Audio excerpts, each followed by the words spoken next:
কালের কণ্ঠের আজকে ১৬ বছর পেরিয়ে ১৭তে পা রাখার এই শুভ মুহূর্তে কালের কণ্ঠ এবং কালের কণ্ঠ পরিবারকে ঢাকা সাংবাদিক ইউনিয়নের পক্ষ থেকে প্রাণঢালা অভিনন্দন, ধন্যবাদ এবং শুভেচ্ছা জানাচ্ছি। আজকের এই বর্ণাঢ্য আয়োজনে কালের কণ্ঠ ১৭ বছরে পা দিল। এর মানে হচ্ছে যে কালের কণ্ঠ পূর্ণ যৌবনে পৌঁছেছে। তো কালের কণ্ঠের এ যাবৎকালে যত সম্পাদক এসছে, অনেক যোগ্য সম্পাদক, আমি বলবো বর্তমানে যে সম্পাদনার দায়িত্ব পালন করেছেন উনি একাধারে একজন মনীষী, লেখক, কবি এবং সাংবাদিক। তো ওনার হাত ধরে কালের কণ্ঠ আরও সামনে উত্তরোত্তর আরও সমৃদ্ধ হবে এই প্রত্যাশা রাখি।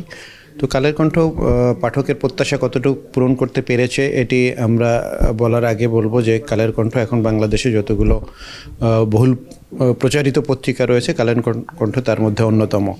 তো এবং আমরা আশা করি কালের কণ্ঠ অতীতের চেয়েও আগামীতে আরও পাঠকদের চাহিদা পূরণ করবে, ভালো ভূমিকা রাখবে।